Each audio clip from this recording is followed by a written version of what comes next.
गुलिस्तान जौहर में एक भी स्नॉर्कल नहीं है, एक भी टर्न टेबल लेडर नहीं है, एक या दो गाड़ी खड़ी है।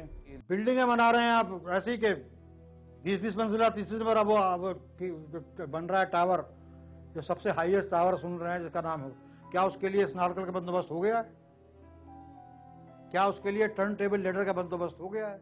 आई चुंदरीगढ़ पर आप खड़े होकर जायजा ले तो ऊंची ऊंची इमारतें आपको नजर आएंगी। मैंने आग लग जाने की सूरत में कोई भी रास्ता ऊपर जाने का नहीं देखा। लिफ्ट तो आग की सूरत में गैर फाल हो जाती हैं। जो लोग अंदर फंस जाते हैं इन्हें खिड़की तोड़कर ही बाहर निकाला जा सकता है। नक्शा बनाने के बाद वो नक्शा जाता है फायर ब्रिगेड के पास, उसमें वो देखता है कि इसने वो चीज़ें प्रोवाइड की हैं या नहीं। अगर प्रोवाइड की हैं तो उसको ओके कर देता है, नहीं की है तो उसको सजेस्ट करता है कि इसमें यहाँ पर ये लगा दें, यहाँ पर ये लगा दें, पंप इतने कैपेसिटी का हो, अंडरग्राउंड टैंक इतना बड़ा हो, मीन्स ऑफ एस्केप जो बहुत ज़रूरी है।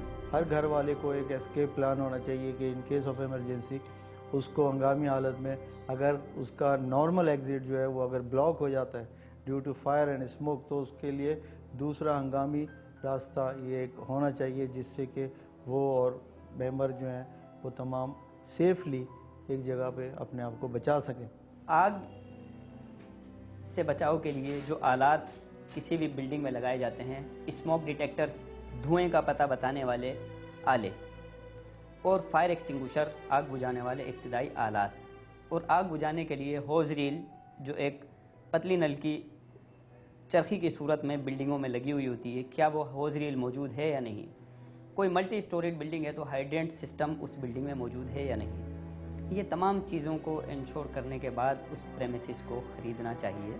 आग फ़ायदा उठाती है और जब लग गई तो फिर इतनी रैपिडली बढ़ती है कि फिर ये सोचना मुश्किल हो जाता है कि साहब वो कहाँ लगी थी और कैसे लगी थी।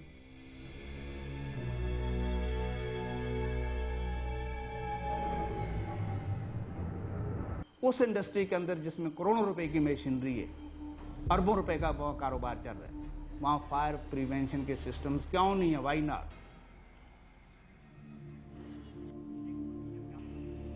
पुलिस का ट्रेनिंग स्कूल है, आर्मी का ट्रेनिंग स्कूल है, कॉलेज है, बाहर तमाम ममालिक में ट्रेनिंग स्कूल भी है, ट्रेनिंग कॉलेज भी है।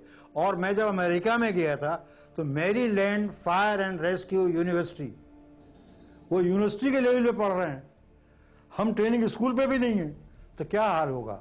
जो हाल है यही होगा हमारा। हमारे पास जो लेवल का ट्रेनिंग है उसके अंदर हम गैसेस को भी शामिल करें, उनके अंदर हम केमिकल्स को भी शामिल करें। पहले तो जिसको कहीं नौकरी नहीं मिलती होती तो फायर ब्रिगेड में चला जाता था। अब कम से कम इन्होंने ये किया है कि जी बीएससी होगा तो वो फायर ऑफिसर हो सकता है। जब ये पोस्ट एडवर्टाइज करते हैं उसमें तो हैंडसम सैलरी आदमी को, कोई भी आदमी उसको अट्रैक्ट करती है और वो ख़तरात बर्दाश्त करने की हिम्मत खुद ब खुद पैदा करता है अपने अंदर। इस वक्त फायर ब्रिगेड में जो आग बुझाने में मसरूफ़ है जो अमला, जो 100% नहीं तो 90% आग बुझा रहा है अमलन, उसमें से 90% हार्ट पेशेंट हैं। सबके फेफड़े जवाब दे चुके हैं।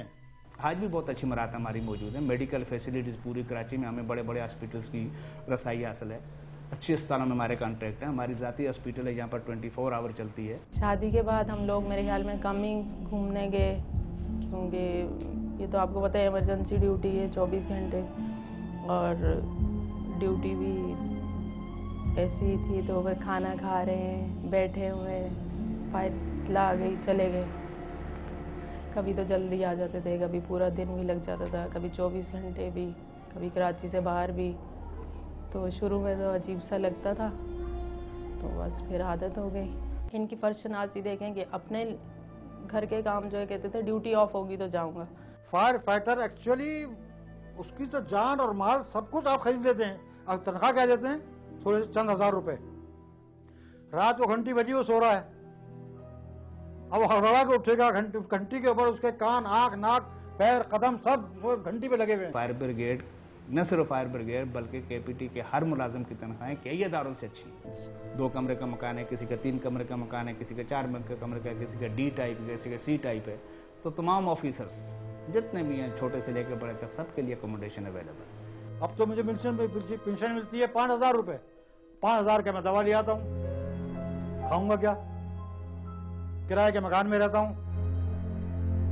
मकान मिले थे KMC के अफसरान को, अलॉट हुए थे, उसके पैसे लिए थे, मुफ्त नहीं हुए थे। पैसे ऐसे लिए थे, जब से अब तक हम चक्कर में कि मेरा पका जगह पर वो पोजीशन ऑर्डर मिल जाए तो हम मकान बनाएं। मज़ीद इम्प्रूवमेंट की भी ज़रूरत है, किसी को एनर्जाइज करने, किसी को मोराली और हाई अप करने के लिए मज़ीद इम्प्रूवमेंट की ज़रूरत है।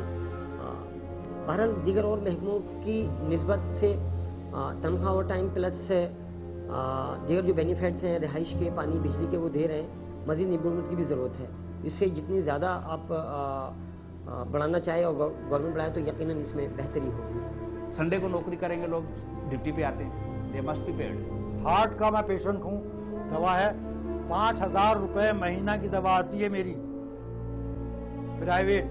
मेरे अपने डॉक्टर के पास मैं गया था, मुझे अफसोस हुआ इस बात को, बहुत दुख हुआ। मैंने मुझे डॉक्टर ने प्राइवेट में कार्डियो वाले ने दवा लिखी है, वो 5,000 की है। उन्होंने 2 गोलियां 3 गोलियां दे के कहना ये हमारे पास है, बाकी हम नहीं दे सकते। मैंने कहा नहीं दे सकते तो बाजार से खरीदें, कहना इसकी परमिशन नहीं है। मैं तो मुझे दुख नहीं होगा कि मैंने 32 साल KMC में सर्विस की, अपनी जवानी जब सारी ख़त्म कर दी उसके लिए, और वहाँ से बीमारी लेकर आ गया मैं। इस तरह जो फायरमैन काम कर रहे हैं उनमें जो बददिली फैलेगी, उस तरह जो आदमी बीमार हो गया, कोई ट्रीटमेंट नहीं है।